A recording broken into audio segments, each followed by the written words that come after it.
Hey, it's Drybear. We just put out our tri-element ailment spark build for Sorceress leveling, and now that we've got the infamous spark out of the way, we can have a little bit of fun with a very different style of lightning leveling build for Sorceress. Now I know that spark gets a lot of attention, and there's definitely some value in using multiple elements and ailments as we showed in the tri-element build on that. But one thing that I really wanted to do was kind of recreate a Zeus God of Lightning style experience, and because there's so much scaling in the lightning style for critical strike, it made it very easy to put this build together. This one is super strong. It probably is a little bit slower feeling in general than a spark build or any of the variants you can do, but it hits way harder, and I think that's super fun. If I were to choose between a spark leveling build and a critical arc build, I would probably choose this build just because I like being able to have big, huge striking numbers and burn down bosses like they're nothing. So the core of this build is very simple, as you see in the bottom right. We're only going to be using arc as our primary damage dealer, and then we will use the Orb of Storms as a catalyst for that. And that's all you really need,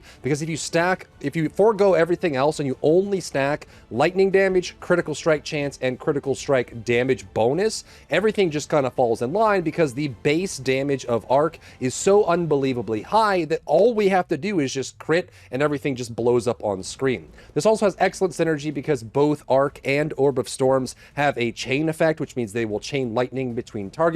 You can increase this through the passive skill tree as well, making them chain more and more, and it hits the first target so hard that you usually kill them, and it does make killing elites or rares way easier and way more simple, just because you have so much upfront single target damage. Additionally, because there's so much available critical strike chance and critical strike damage from the Sorceress part of the skill tree as well as the Monk side of the skill tree, that you could very easily get a load of crit chance, and even without even optimized gear, get 30% plus crit chance while leveling, with 200 to 250% crit damage scaling while leveling, which is already going to stack with the extra damage that you have on top. So we're going to start in the Sorceress side, get some extra spell damage, cut right over to the right. We're going to grab crit chance. We're going to go into the Monk area, grab crit chance, crit damage, all of that, and then we can work our way back into the Sorceress area to get lightning damage and scaling from lightning damage and all that. But we have so many nodes available between Sorceress and Monk that give us that crit damage bonus and crit chance that everything kind of falls into place. Another thing I love about this build is some builds are just very good at clearing everything in general, and they have like a moderate to slow pace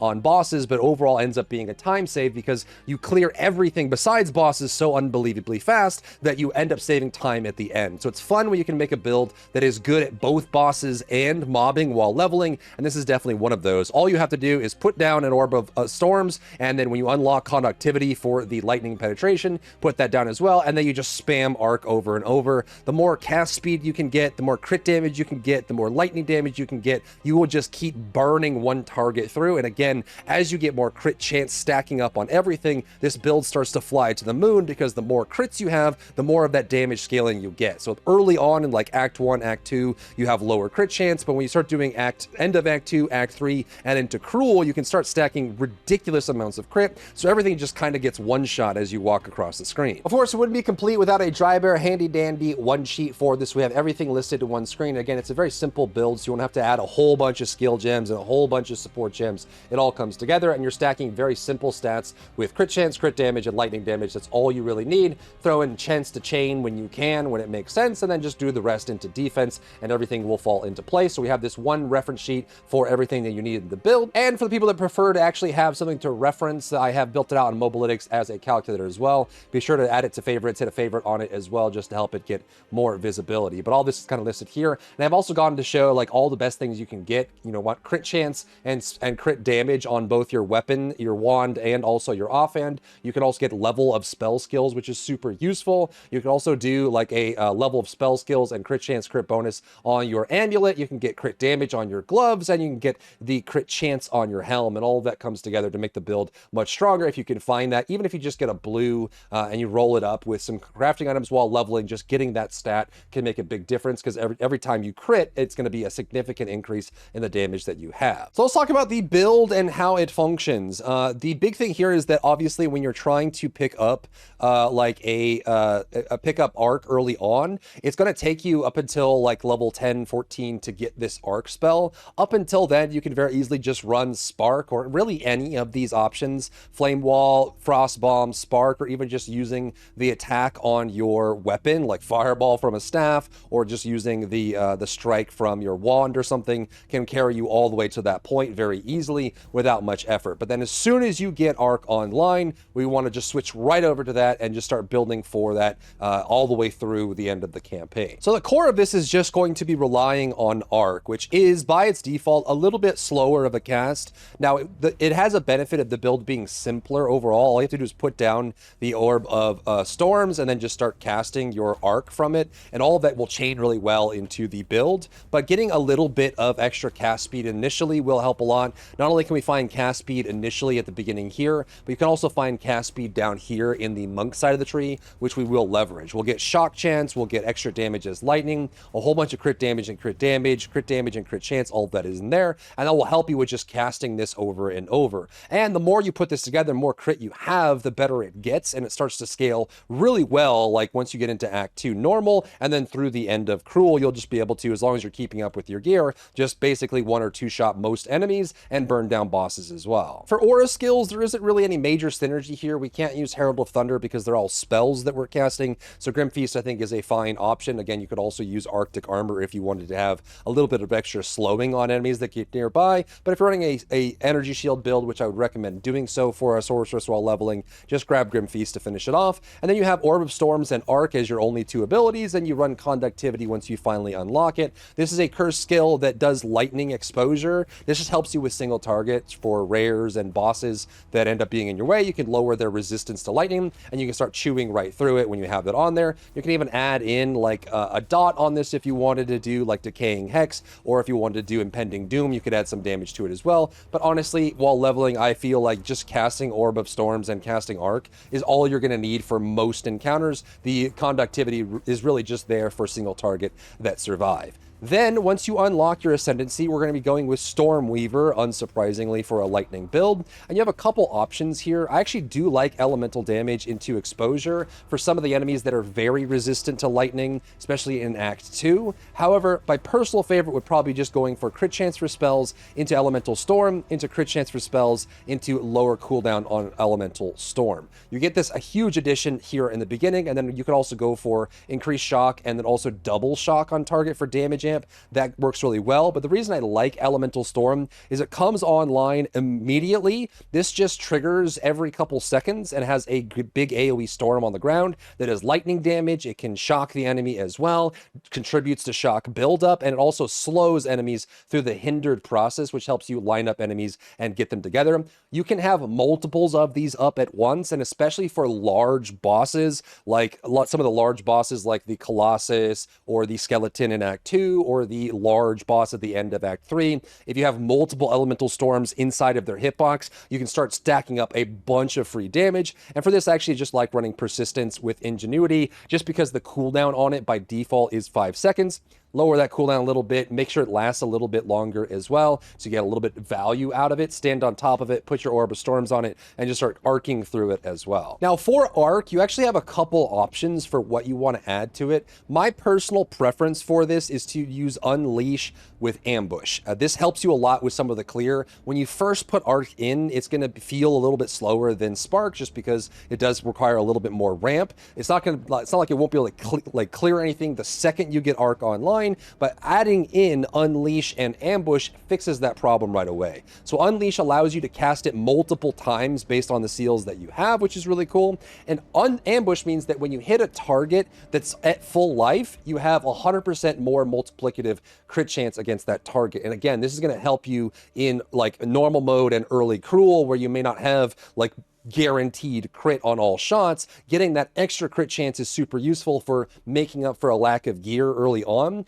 And because you're not really going to be doing a whole bunch of abilities, you can just arc things right in the face when they're full HP, get a large crit chance on it, helps you bolster that, and when it crits, you should one-shot everything in the chain and start moving to the next pack. So to me, Unleash on Ambushes here. You can also Spell Echo if you want. You can put more Conductivity in there as well. You can put Conductivity onto the Orb of Storms. I like Magnified Effect with Coursing Current just to spread shock and keep everything moving that way. You also have an option to run with chain on it if you wanted as well, but personally, I don't like having a big loss in damage on the arc. So if you wanted to run chain, you certainly could, but it does have a damage loss per hit with an extra chain. Eventually, you'll be able to move up to this side of the tree as well and get additional chance to chain on your Orb of Storms and your arc. So that kind of makes up for it. But I in this build, it felt better trying to do more direct damage with each bounce rather than trying to do more bounces, because it also helped a lot with bosses. But you could, if you wanted to, run with chain and then just take it off when you fight a unique boss or a rare, just to remove it and put it back on afterwards if you'd like. Moving on to the passive skill tree, this one is going to be a little bit odd because I think because the arc damage at base is so unbelievably high, you can miss out a little bit on spell damage initially and just go straight into the crit. So my recommendation is just to take spell damage, spell damage, spell damage, spell damage, get the intelligence. You will need a lot of intelligence to scale this build, spell damage, and then I like grabbing the cast speed right away. Again, it is a little bit slow at first. I don't even have cast speed on my gear right now, but you can see that it's a little bit slower and in some cases can really get you stuck. So I like just kind of supplementing that, especially early on, with a lot of cast speed, just so you can just keep arcing and arcing, and because it has such high damage,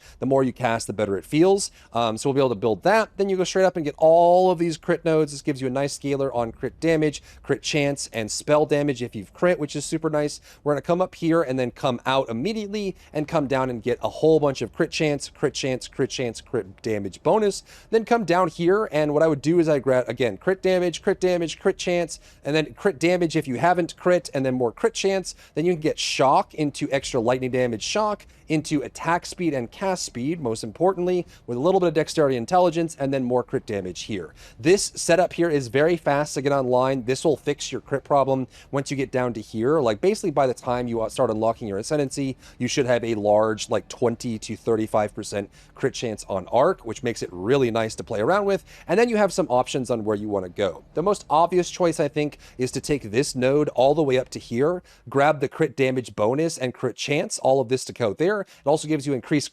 cast speed, which we know is already good for it. And then I would cut over here and I would grab all of these nodes, get the cast speed, get the extra chance to shock with lightning damage, and then get the chance to chain on top of everything else. And then from here, you can either go for the holy grail of lightning damage up here with a jewel slot all the way to the top, getting this lightning damage and pen and damage per intelligence, or you can cut back down if you wanted to and pick up some like crit. These nodes for crit are really good. You get a bunch of elemental damage here and then go over to the crit Holy Land. So either you want to do crit Holy Land or you want to do the lightning Holy Land, whichever one you want to venture to. But this one has a double value to it in that it has crit chance, crit damage. It also has main stat with dexterity and intelligence. But on top of the crit chance and crit damage, it also gives you a % damage global scaler if you've crit. So if 20% damage, 20% damage, 30% damage. If you've crit recently, it gives you a big damage bonus on top of your crit damage bonus, on top of your crit chance. All of that scales really well together. So you can kind of like, if you wanted to, grab these elemental nodes, get the extra damage if you've shocked, more crit chance if you want to go around here, and then grab those, and then you're set. Like you should be able to carry that all the way through Cruel and just, you know, arc everything in the face. And then to reiterate, for Ascendancy, we're going Stone Reaver. I would pick up the Elemental Storm into the reduced cooldown for Elemental Storm. Then you can either go into elemental damage for more shred on lightning resistance, or just come into the shock tree, get the extra chance to shock, the double shock, and then the contribution to shock as well. And what's great is when you get to Shaper of Storms, you might be able to start pulling off some of these scalers for chance to shock on some of these as well, which give you a little bit more freedom in how you actually put support gems in here. And also once you start going to 3 sockets on these as well, it'll give you a little more freedom to add damage on top of everything else. And that's the critical arc build. Super fun, very, very bursty damage build if you wanted to use it for leveling. And I think it's also a good transition into late game if you wanted to use any one of the popular lightning end game builds that you have right now for Sorceress. If you found value in today's video, leave a like down below, leave a comment for the algorithm to help this video get seen by more people, and don't forget to check out my other channels for other content and other stuff and other things.